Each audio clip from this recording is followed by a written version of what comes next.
It's about the mentality and the psychology and what government automatically turns into. As soon as you give anybody authority at all, even decent people that you thought you knew that are your neighbors are going to turn into power-happy, lawless buttheads.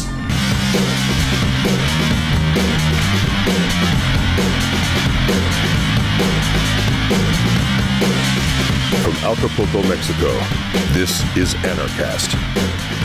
Hey everybody, welcome to another edition of Anarchast, your home for anarchy on the internet. I've got a great returning guest coming on, Larken Rose. He's written so many great books, including The Most Dangerous Superstition. If you don't know about that one, that's like my favorite one. But I haven't read it. Like, he's put out a number of new books recently. One's really small, like a pamphlet. Another one's a real book called Parasites on Parade. The other one's called What Anarchy Isn't.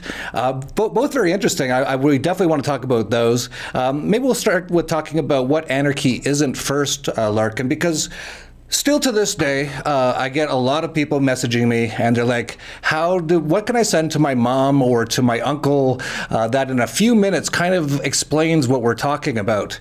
And that question sometimes kind of stumps me a little bit. I kind of hesitate a lot. And I know you have a great video, and actually maybe we'll play it right now. It's called, what is it? Something explained in under 2 minutes. What do you call it? The whole problem and solution in under 2 minutes. Okay, yeah, it's only 2 minutes, so we'll play it right now.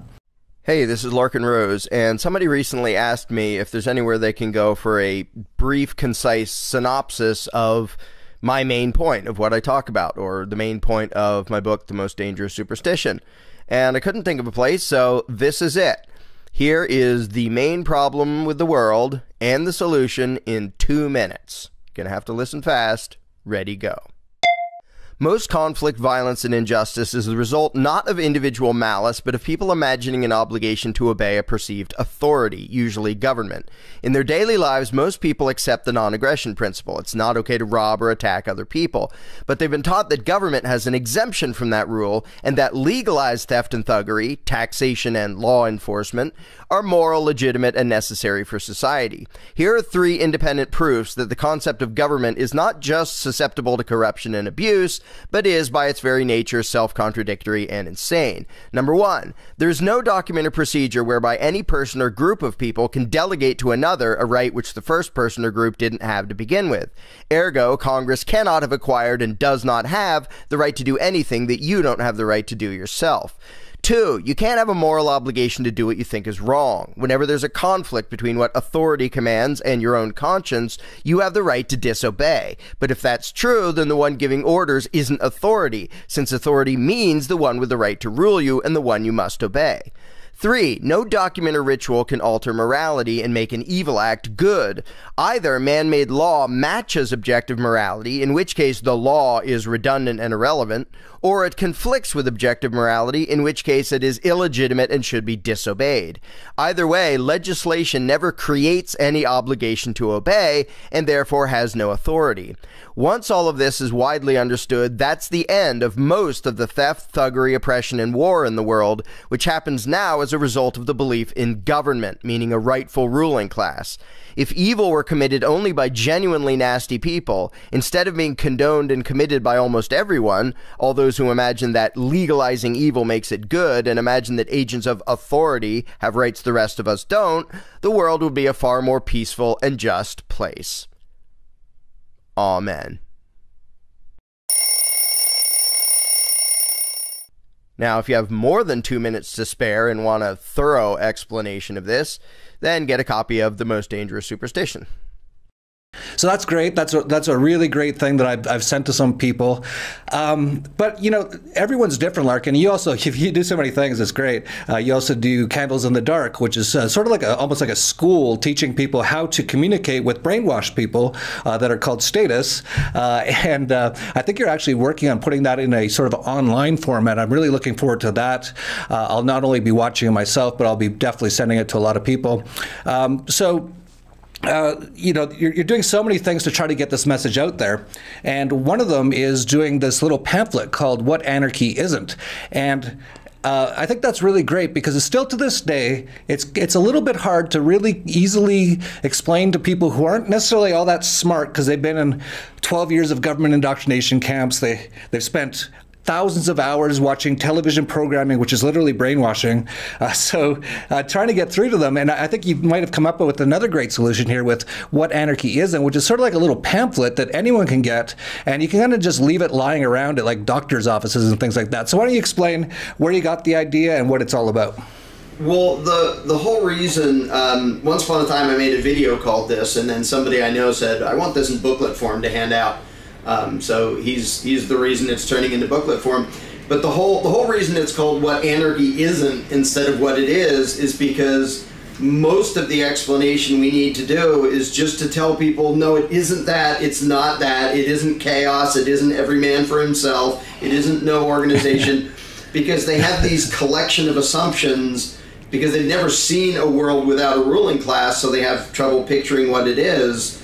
So a lot of the pamphlet and a lot of what I just explained in other videos has to do with pointing out what we're not talking about doing away with. We're not saying no more organization. We're not saying no more hierarchy. We're not saying no more cooperation. The one thing it means is no more pretending that some people have the right to violently dominate everybody else. And that's all. That's the only thing it means. We don't lose anything valuable, we don't lose anything moral, we don't lose any know-how, any technology, any organization, any of the actual useful, productive skills that people have. We just lose... I should point out too, like the roads won't totally just disappear. Like all those roads out there, if there's no ruling class and there's no extortion racket set up, they don't just like go poof and they're just gone. They're actually still there. I think a lot of people don't fully realize that. They're still there, and the people who make them are still there, and their machines are still there, and the understanding of how to do it is still there. The only difference is government. Instead of there being a government that says we're going to make you pay for our horribly corrupt, inefficient version of crummy roads, instead we pay the people to make the roads, like voluntarily. But there are so many examples like that where people have just, because they've never thought about it, they have this vague, scary, idea in their head of what would it even look like? Are we like back in caveman days? And so it's, the pamphlet half describes like, here's how it can be done voluntarily, but a lot of it is, here's all that would be missing, which is violent, centralized domination. Yeah, totally. It actually just put a thought in my head.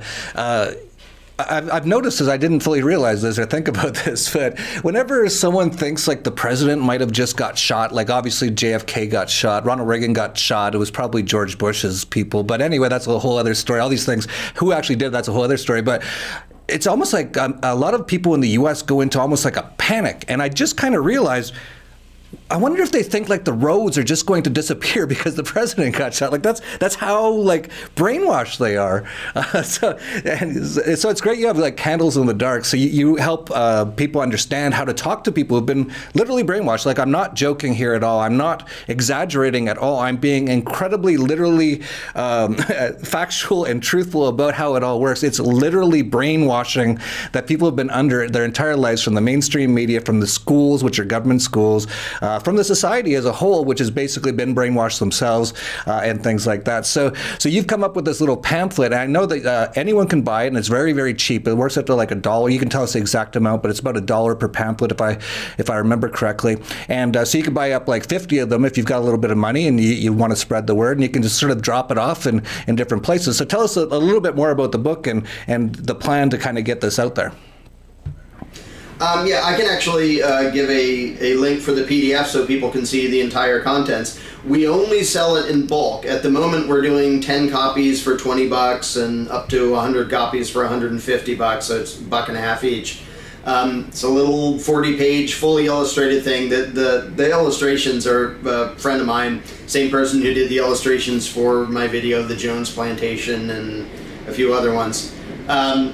So it's this sort of eye-catching little thing, and it's not intended as like, buy this book and read one copy. It's intended as a thing you can hand out because it's that cheap and easy to do.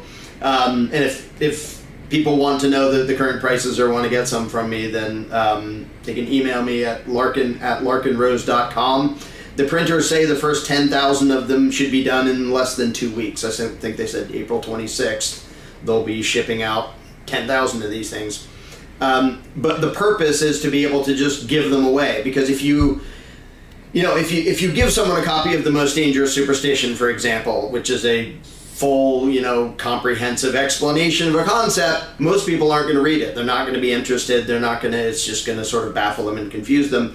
This is so simple that it's literally like 10-year-old compatible, and yet, because most adults have never thought about it, it's just as useful for them to say, here's what we're talking about, here's not what we're talking about, we don't want this, we want that. But the whole purpose is to go against the unknown, because people's fear of the unknown will make people stay in just horrendously bad situations because they can't quite picture what life would be like otherwise. And so they cling to injustice and abuse and all these nasty things.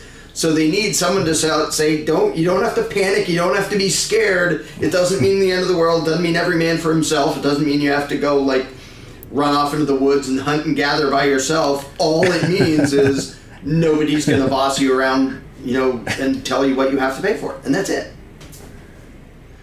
Yeah, absolutely. It's pretty amazing just trying to explain this to people. It is, your Candles in the Dark was so perfect because I hadn't fully put it together in my brain yet exactly how all this brainwashing worked. But once I heard why you did Candles in the Dark and how you're basically teaching people how to talk to people who are in a cult or who have been brainwashed, that's exactly what we're trying to do. And so little things like this, like having these little pamphlets to be able to hand out, could be very helpful. And a lot of people out there don't realize how the brain works. I know, Larkin, you study a lot of things. You're probably aware of a lot of psychological things. That's probably how you kind of realize a lot of stuff with Candles in the Dark. But pretty much everything you're ever told or read kind of stays in your subconscious. So in a sense, when you're handing out these pamphlets, you're also trying to brainwash people, but in a good way, because we're trying to help unenslave them. We're trying to help free them. But in a way, just someone just leafing through it, it will actually put it into their brain. And then when they see a video like a year from now, it might trigger something to go, hey, this makes a bit of sense. I saw something about this somewhere. So it's just little things that we have to kind of plant, little sort of like Easter eggs that we have to put out there for people. And it's perfect sort of an example, Easter eggs. You just sort of put one here, put one, oh, there's a dentist's office, I'll just put one here, that sort of a thing. I wonder if anyone's come up with any good ideas of places they want to kind of drop it off or things like that, just to give people ideas. Yeah, I've had a number of people already say, I'm going to go to the school and drop them off. And I know there's those little book things where you can drop off a book and pick up a book, the little free book exchange, throw a few in there. And but it's so much, but both the pamphlet and what we're doing in Candles in the Dark, it's to overcome sort of psychological denial, because it's not like we're in a world of people that genuinely want to violently dominate everyone in their life on a daily basis. They've just been taught that when it comes to government, it's allowed to do that, and it's okay if you vote for them to do that to your neighbor and stuff. So these are all values and concepts that most people in their daily lives just go, well, yeah, of course, that's what I want.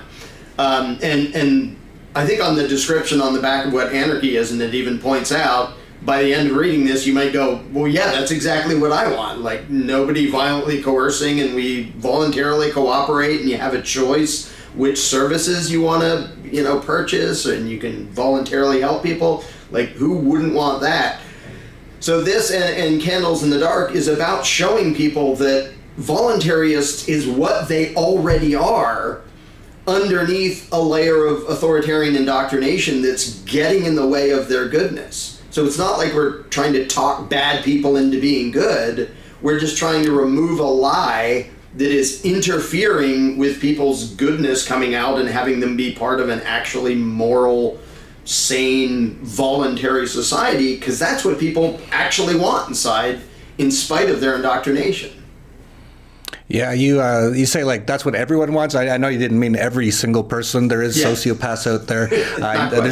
If Hillary Clinton somehow came across this little pamphlet, the anger and there'd be veins popping out in her head reading it, right? There's people who do not want this, and those are the people who gravitate towards governments, central banks, even positions of power in some corporations. That they really strive for power. That's really their goal, is power over people and things like that. But your average person, you're right. actually almost everyone that I know, because I wouldn't hang out with sociopaths or politicians, all want this sort of a thing, but they're not really fully aware how we get there, or that it's even possible, because they've been brainwashed so much. So this is really sort of like opening a little bit of a door in their mind that, yeah, this is possible. And it actually brings up a question I have for you, because this is a big one that I get from a lot of people. And in fact, and this is sort of like a bit related to candles in the dark.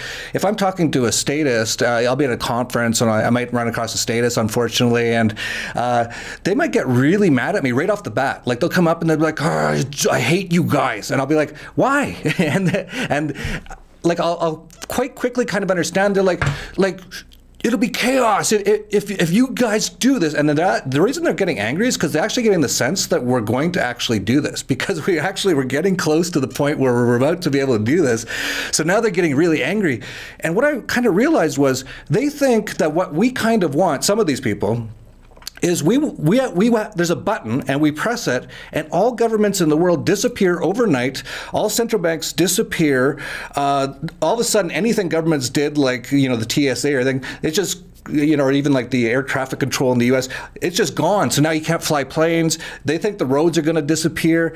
I wonder, like, how you kind of like deal with that. Basically, how I deal with it with a lot of them is I say to them, like, to calm them down, I go, listen, that's not what I want, and I can't even do that. No one can do that, and that's not how it would ever occur. This is going to be a gradual process of people waking up.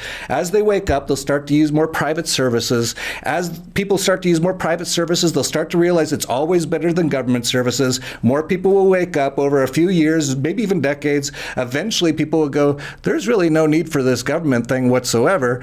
So, that's how I kind of explain to them. I wonder if you have a different sort of approach, trying to calm down some people who really freak out about the idea of anarchy. Yeah, well, if I'm like in public, I often just do, debates where I'm not trying to be gentle or subtle. But when I'm in candles in the dark mode, I don't even bother using my values and my preferences and what I want. I just use questions to show them that what they want is in line with anarchism and not in line with statism. And one of the easiest and most common lines of questioning, there's a lot of psychology that comes first, but once you understand it, one is offering to them, what if you could look at like the federal budget, or federal, state, whatever level of government you're looking at, you could go down and say, I like this. Like, okay, libraries, I want to pay for that. War, not so much. And you could decide which ones to pay for. And you don't have to pay for the things on the budget that you're against. And everybody says, well, yeah, I'd like that. And the next question is, well, would you extend that to me too? I want you to have that.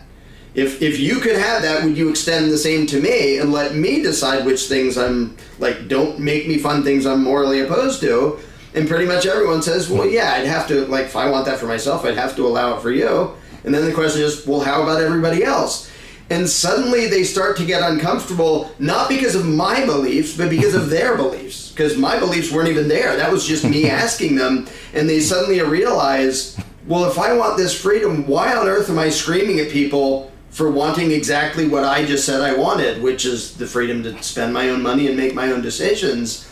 So the entire goal of Candles in the Dark is to gently bring somebody up to their own contradictions. So it's not an argument between me and them, it's an argument between them and them, and I'm just being a gentle cheerleader on the voluntarist them on that side, and showing them that what they believe doesn't even match the status stuff that they're, cheering for and demanding. And if you know the way to get them to see that, when you're not there arguing against them, you're just saying, well, what about this? Until they get stuck going, ooh, I don't really know what to say about that, because, yeah, I could. And that's when they're going to process it. And that's the only time they're going to process it. Me saying, this is what you should believe, that's just going to make people defensive and combative and run away. But if you can gently bring them up to their own contradictions, that's when people are stuck with the cognitive dissonance, and they have to think about it, because it's like, I don't even know what I believe myself. Meanwhile, you're just there sort of as, a friendly helper, asking questions to lead them to that. Yeah, the Socratic method is so powerful, and if people don't know how to do those sort of things, look into like nonviolent communications and that sort of thing. But definitely look into Candles in the Dark, and especially you really have to be like there in person still. But Larkin's working on a way that'll be online, I think, soon, and that'll be great. So he's got the pamphlet, so that's a great way to just sort of like, you know, just little thought bombs you can drop off somewhere. Just leave it somewhere. It might wake someone up. Then, of course, he's got things like Candles in the Dark, which you can go to and hopefully soon online, which you can learn how to talk to people. He's working on another thing, too, called The Mirror, which will be a video game, which he'll hopefully just put out, and it'll hopefully catch on, and millions or billions of people will play it. And at the end, they'll all realize they're basically voluntarious. So that's another kind of like really sneaky like way to get it in there. So you've got all these different ways. So, you know, what anarchy isn't, we're going to put the links down below. You know, if you've got some extra money, like if you're not broke, if you're not living in your car or something, and you got some extra money, you got like 50 extra bucks or 100 extra bucks, because people are always asking me, how can I help, you know, make this happen? It's like, well, here's one way: buy some of these pamphlets and spread them around your town. That's just one way. It doesn't cost very much. So, you know, it's really up to all of us. I always say this, to take action.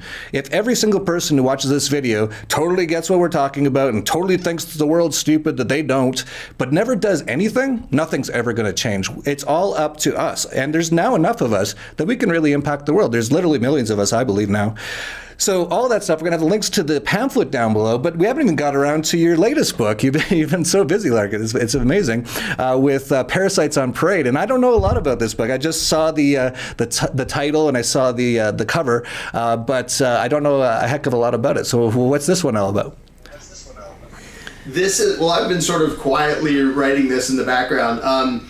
This is, the actual story of the book is about my own adventures with local zoning boneheads when I was building an addition and they were trying to stick their nose in everything. And in one sense, kind of, well, who cares? It's just, you know, it's one of 8 bazillion stories of little authoritarian bureaucrats, you know, sticking their nose where it doesn't belong and being a pain in the neck. Like, that's not exactly a rare occurrence. But that was the point of the book. The book uses this one story to illustrate what the belief in government does to normal people, even at the local level, even where it's people who know everybody. Like, I can see the house right now of the zoning bonehead who dragged me through this, and I dragged him through it and dragged him all the way into federal court, and this tells the whole story. But the belief in authority does that even to your neighbors, even on a small level, even on a local level. So the people who think, well, if we just get government smaller and more local, then it'll serve us. No, it won't. As long as there's a belief in authority, one, they're going to turn into power-happy control freaks, and two, their own laws aren't going to matter. Like, there's this notion that, well, we have rule of law and we have these procedures and stuff. And so I go through the story and show how at every single step of the journey, the people in the government have an incentive to ignore the truth and ignore the facts and ignore their own laws and lie about everything and have their one and only focus be hanging on to their own power. And like I said, there are millions of other people with their own stories. You know, half your audience probably has their own stories of dealing with some local bonehead.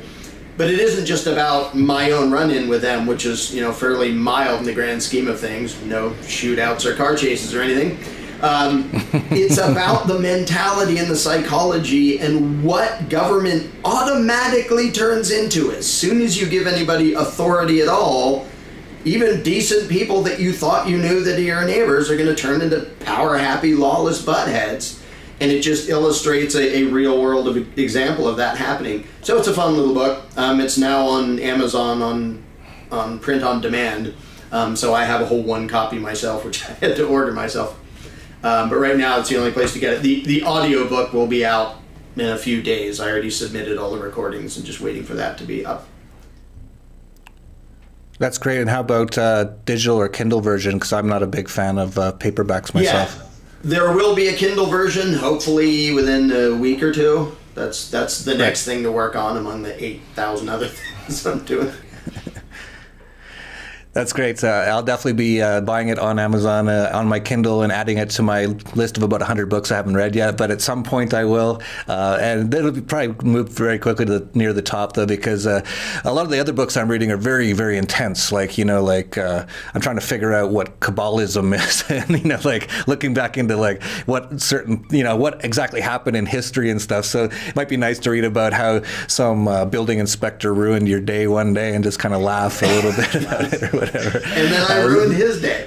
Yeah, it's very light and easy reading and totally snarky and nasty. Like I don't bother being nice and academic in this book, and I actually explain why we shouldn't be. When people go on in power happy mode, the only deterrent to that is if the rest of us don't put up with that and treat them like the boneheads they are. And talk about that. Don't say, yes, sir, yes, your honorable highness. Like, no, if they're butting into your life and just being stupid jackasses, treat them like stupid jackasses until they stop doing it.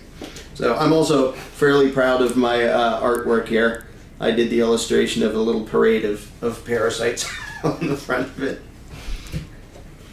So, yeah, but it's a light, yeah, that's great. It's a short, easy, fun book, and I had fun being nasty because... these people deserve to have people be nasty to them because of what they are. Yeah, totally. I think there's really two ways to kind of wake people up, and I think you do both of them, and I think I do as well.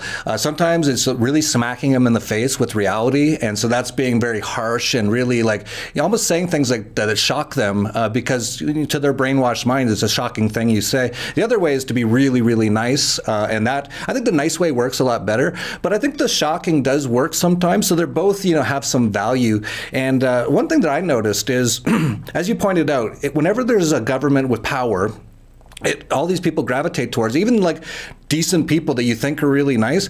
Once they have that power, all of a sudden they all seem to change. Like maybe there's a couple who haven't, but I've never seen them or met them. But there's something really strange about that people get like that. And so sometimes you meet like these Republican types, these sort of what they call themselves right wingers, whatever that means, or conservatives, whatever that means. Like I'm conservative. It's like, well, how is that a thing? Like, why would you describe yourself as being like, I take things slow? It's like, okay, like fine.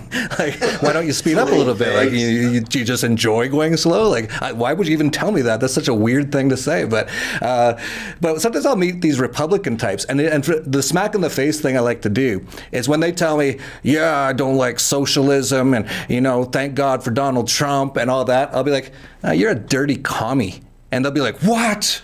I hate commies. I'm like, what? You're all about central planning. You got your big leader there who sits in the just like in the Soviet halls of whatever, and he makes all the decisions, and he's running things, and he's keeping people out of certain areas and keeping people in, and you got all your people with blue uniforms running around, and they're extorting people, and it's all centrally planned. It's like, why do you hate the free market so much? Why are you such a communist? And like, they'll just like black out because their level of brainwashing is so high that what I just said just does not compute. So it's like those NPC characters that are just like, they'll just like kind of like Fry, you'll see the smoke come from their brain or whatever. But I kind of like to do that, but it is kind of interesting, like to kind of point out to people, why government is bad. And so another thing to do as well, in my opinion, is you say to these right-wing guys, you go, well, government's basically like communism, right? And you kind of explain why that is. And you say, well, you don't like communism, do you? And they're like, no, it's terrible. And you go, you understand why it doesn't work, right? Because you can't have one guy deciding everything. And they're like, yeah. And it's like, well, why do you like it when it's this thing? Or why do you like it when it's about borders? Or why do you like it when it's about police or security? And explaining things to them that way. So, there's so many different ways to explain to people various things like that, right? Yeah, and it's interesting because I came from the sort of right-leaning statist position, and one of the reasons I eventually had to give up my statism was realizing that I'm out here railing against, like, you don't have the right to steal my money to give it to somebody, like, I can give it to charity if I want to, you don't have the right to, but for some weird reason, I have the right to demand your money to pay for the military I want. And, part of me noticed I'm just being a different flavor of collectivist, authoritarian, socialist. I just want it spent on different programs, but that's not a principle. That's just an arbitrary preference. So I had to eventually give that up. But it's fun because these days I'm working on just drastically different approaches. Like both Candles in the Dark and The Mirror are totally passive and gentle, totally non-judgmental, as nice and you know, non-confrontational as it could possibly get. And at the same time, I'm doing things like writing Parasites on Parade. I'm also occasionally working on the sequel of The Iron Web, which is not exactly a gentle story. And the sequel won't be as gentle as the first one even. So I think both approaches are important. Like if you're having a one-on-one discussion with somebody who's part of your life and you really want them to understand it, being very patient and taking your time and using the candles in the dark method is very important. And sometimes just a 2x4 to the head of the whole concept of the divine right of politicians, whether it's in a video or a book or whatever, to just shake people up enough that they go, wait, what? Because a while ago I actually did a poll of, you know, not very scientific, but a poll of people on Facebook and said, of those of you who are now anarchists or voluntarists, how many of you got here by way of the gentle persuasion and people being patient with you, and how many people needed the 2x4 to the head? It was almost 50-50, the number of people who said, yeah, I needed to just get run over with a steamroller to even begin to doubt what I had clung to. So I want there to be both sides out there, and it's sort of funny that I'm working on the two extremes of that at the same time. But, you know, the more ways people are trying to tell people, don't try to violently dominate your neighbor, the better. Yeah, totally. That's actually a great thing. Put in the comments down below how you became an anarchist. I know that's what we ask on the show, and obviously I can't have every single person who watches on the show. So that'd be great to hear people's, you know, don't make it a book because, you know, it's too much to read, but, you know, a short answer to how you became an anarchist, and kind of put, was it because someone hit you with a 2x4, or was it because someone really calmly walked you through it, or that sort of thing? It'd be very, very interesting to see the responses down below.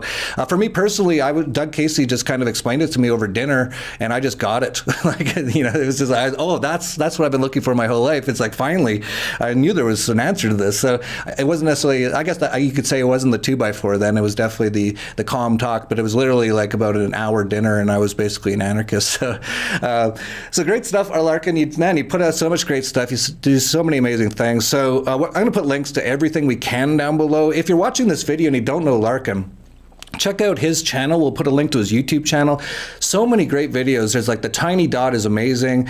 The Jones Plantation is awesome if you want to understand how democracy really works. And they're all short. And these are also things you can send to people. So it's sort of like that pamphlet. Like I said, get that pamphlet as well. We'll have all the links down below.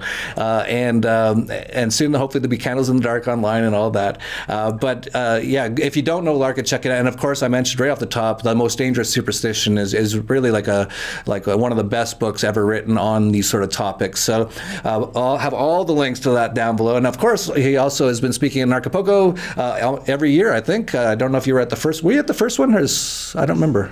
I missed the first one, but every year since. Yeah, so we actually have all the speeches from Acapulco now for sale. We'll put a link to that down below. I know it's a lot to go through, but so many great speakers, including Larkin had an amazing speech, and so many others, and you can get them all down there. Yeah, I guess that's basically it. Like, it's just, man, I can't believe all the great work you're doing. Is there anything that you wanted to mention that we didn't mention about either the pamphlet or the book or anything else that you want to let people know?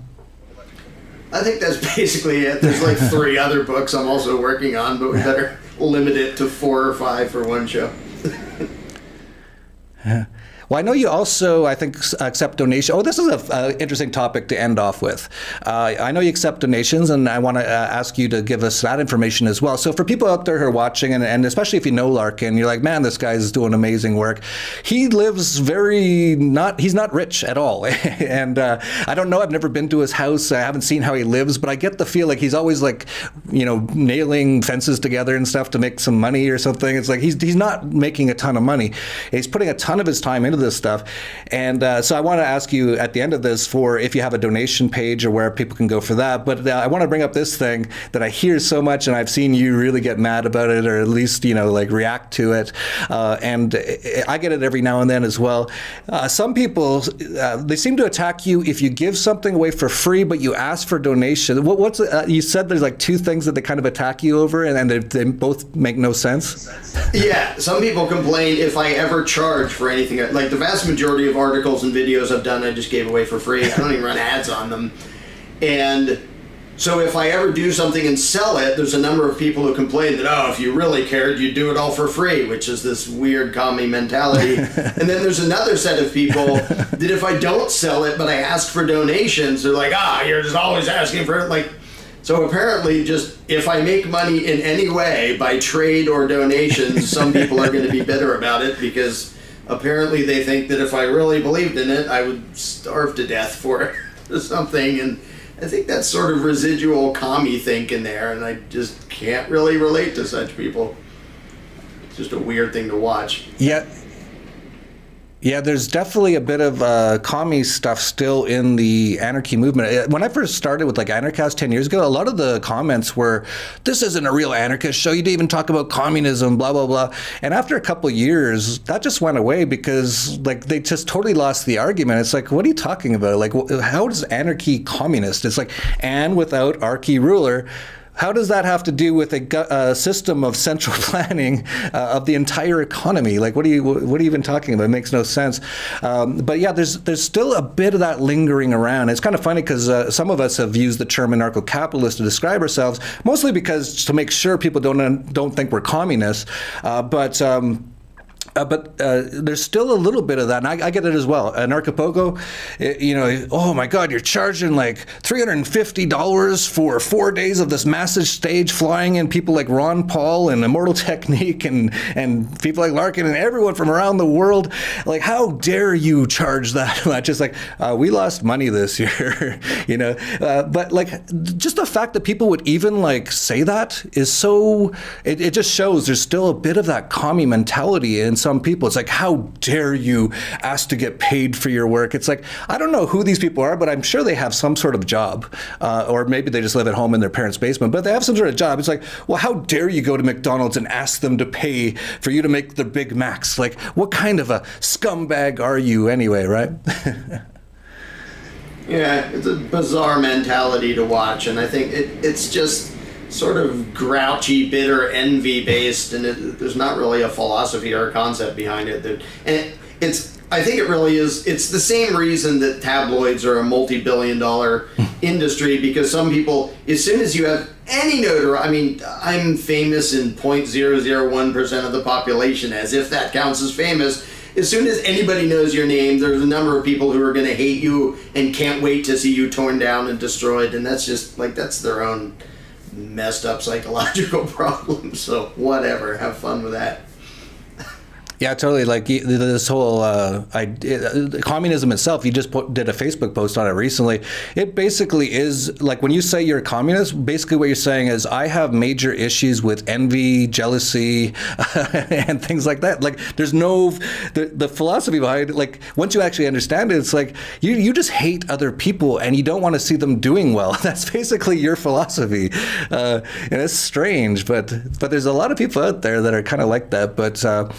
But anyway, so it is kind of interesting, and you had a great retort to someone. I can't remember what you said, but they were basically questioning you, like, how dare you make money from your work? And do you remember, you write so many things on Facebook, I don't know if you remember, but you had a great response to someone about, you know, what... Do you remember it all? Like, yeah, you write like thousands of them a day, so you probably don't. But it was such a great response. I wish I could remember it. Like, you know, why don't you give away your work, sort of a thing? I forget which one. I deal with them fairly regularly and respond to them fairly regularly, and like, well, okay, do you go out there and just do whatever you do for free? Like, you don't really believe in making people lunch because you want to get paid for it. It's just ridiculous. Yeah. The notion that somehow, I know one of the things I did recently, which I pointed out, is if I go to the trouble to make some video and I give it away for free, all of the loss was mine. All of the time and effort and putting it into it was mine, and everybody else gets free thing, which I've done lots and lots. Why on earth is there something bad about saying, can we sort of distribute the loss a little bit? It's like the commies who whine about that aren't even being consistent with themselves, because they're saying, we want you to have the entire loss. Stop asking us to share in some of the, like, putting something in so that you weren't the only one who lost anything making this. So it's this it's like what communism turns into is, I want everything from you. I don't have to produce anything. Give me all the stuff for free, and you get nothing. Like, that's not even, you can't even pretend to be compassionate when you're saying, I want you to lose everything and me to never give anything to it. Like, okay, what happened to the whole sharing, compassionate, we're all in this together stuff? Because it's not about that. It's just bitter envy. No, that's what's written on the window, on the door of the building of communism. But as soon as you go in, it's like, just take your stuff and hate and kill. It's like, whoa, it's crazy kind of stuff. But yeah, it's pretty amazing how people are. And, you know, I kind of just learned how to deal with those sort of people. I saw a great quote the other day that really kind of gave me, like, just sort of, you know, I've been attacked so many times over the years, and especially in the last year for some reason, just nonstop attacks. And, you know, I really had to, you know, it taught me a lot, and it was really hard to get through it all. But I saw a great quote, and it said, "You'll never be criticized or really attacked in that way by anyone who's doing more than you." And I thought about it. I'm like, yeah, no one like Doug Casey never like goes on YouTube and criticizes me. It's like, oh, you're not doing that good enough, or you screwed up there, didn't you? Or like, you know, someone else is doing a lot of stuff. Like even like you, Larkin, you do a lot of stuff. You do more than me in many ways for Anarchy, and you're never on my channel like attacking me or something, because you do more than me, right? It's always people who are doing nothing who seem to want to just attack people who are doing things. I think it's part of like this weird matrix that we're in. I think like that whole NPC thing, I think they're just little bots in the game, and like when you do something, there's going to be certain ones that just come over and they start attacking you. It's like kind of like a little video game, but it's like 3D. Right. And I'll sometimes say, okay, well, let me know when you wrote a book and are ready to give it away for free, or put on a seminar and give it away for free, and I'll promote it for you. And oddly, none of them have ever gotten back to me, because they don't want to do it themselves. They just want somebody else to do it for them. Yeah, totally. Like a few people, we had some problems in Acapulco this year. I've totally admitted it. It was a really tough year for myself and a lot of people, and we had a ton of problems, and we're working on fixing them all. And in fact, Larkin, I'm hoping you're joining. Will join. I know you might be too busy, but we're doing a little bit of an Acapulco sort of committee, making decisions by not just me making decisions, because I'm either too busy, or I actually just don't want all the pressure all on me. Really, I just don't. And it's just eyeballs all over it. But you know, yeah, people are like, you don't know how, you know, like, I would have run the conference better. It's like, really? Well, go ahead. Like, it is not easy. Anyone out there who's ever run a conference, like, I heard this before I even started the conference, like, don't run conferences. It's not easy. It's not fun. But I was like, oh, we have to. Like, no one's, you know, we need to do this. But then you get people that's like, oh, I would have done a better job. It's like, really? You know, like, come on. Like, you know, it's just, what have you ever done? Well, nothing. Stop it. It's like, okay. Go do a better job. Yeah, like, right? Go ahead. Yeah. And there is a bunch now. I just saw you at Anarchazona, which is great, and that was really well run. I have to give compliments to Michael McGillicuddy. I was very impressed with how it was run. In fact, I'm talking to him about helping us with Anarchapulco because he ran it so well. There was Anarcha Portugal. I think there's one in Philadelphia in a couple months, Anarchadelphia, I think. So yeah, so people are starting to start their own, and that's great. And we'll see if they can do it better than Anarchapulco.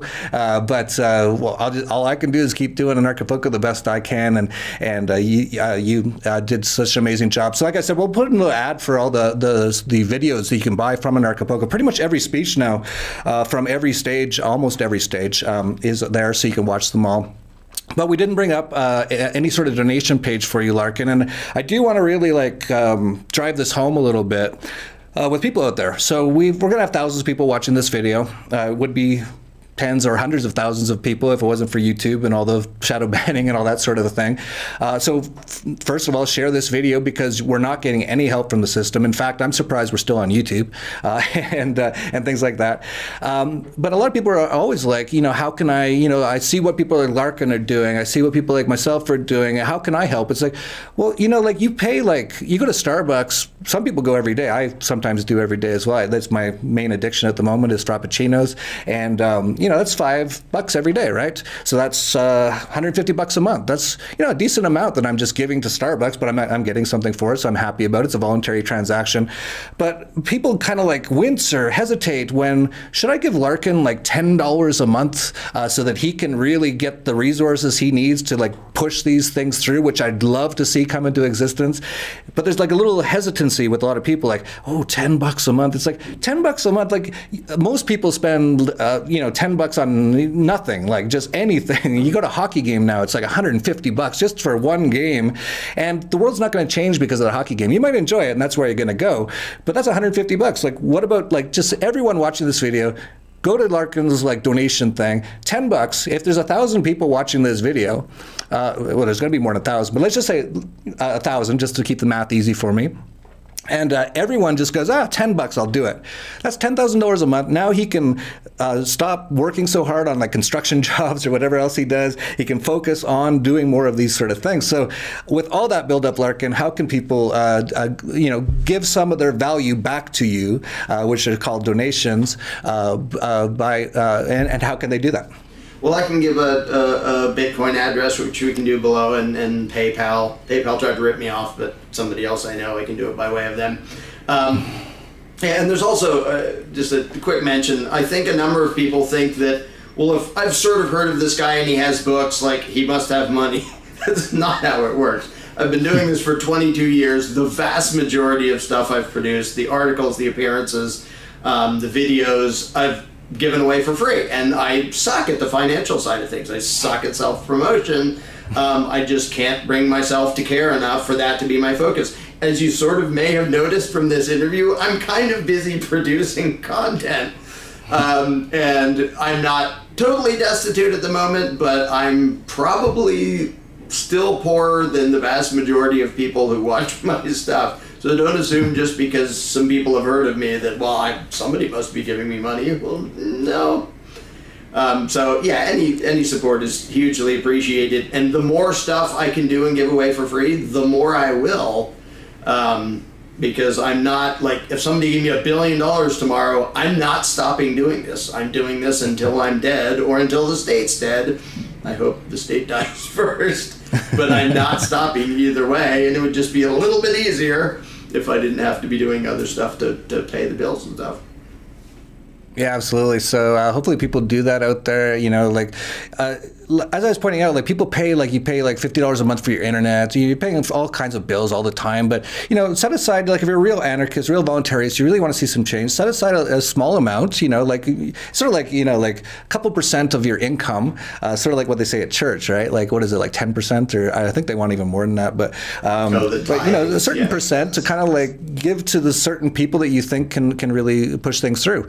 So really give that some thought out there and look to do that with people like Larkin and basically just sort of help a lot of the people out there, put this sort of content out. I kind of wonder, Larkin, have you ever added up all the hours you've done, all these books and all these videos and all the things that you've done, and divided by the amount that you could maybe guess that you've made in donations or book sales, and actually worked out the cost per hour? Because I'm going to guess that it's a lot less than the $15 minimum wage that the statists want to work at McDonald's. It's less than the minimum wage has ever been. I've been doing this for 22 years. For most of that, I never sold anything. So it's sad how low it would be. It's like $3 so like an 10 hour. cents an hour or something. Right. So, but I'm going to do it anyway. Are like, oh, he's rich or poor, I'm doing it anyway. So. And some people are like, oh, he's such a dirty anarcho-capitalist, he doesn't support the government minimum wage because he actually understands that will actually destroy jobs and destroy the economy and will hurt everyone as a whole more than if they didn't do it whatsoever. But people will be like, oh, he doesn't support that, but you actually make far, far less doing what you've been doing than the actual minimum wage has ever been by a government minimum wage. So I think I've driven that point home enough, but definitely out there, like if you're not doing anything like to move things forward, like you're not getting out there, you're not starting a crypto company, you're not, whatever, you're just in your house, but you got a little extra money, $10 a month to Larkin, $10 to whoever, We Are Change, whatever you want to do, whoever your favorite people are, James Corbett or whoever you want. But, you know, think about it that way. Like just a few dollars a month. It's sort of like, I feel like I'm doing a UNICEF commercial or something. We should actually make you, Larkin, like with like you're really skinny with a pot belly, like you're starving or something. And I could be like that blonde woman. I'll be like, look how sad he looks. Look how sad. And he's in pain because he has no rice. $5 a day, you can feed this sad anarchist video game. And he'll write you a letter about how much he loves you. But yeah, actually give some money to those people too if they're starving. But a lot of that stuff is, you know, Red Cross. We can go into how BS a lot of those charity organizations are. But anyway, that's a whole other topic for a whole other episode. Totally getting off topic. All the links to everything down below. All of the things that Larkin does.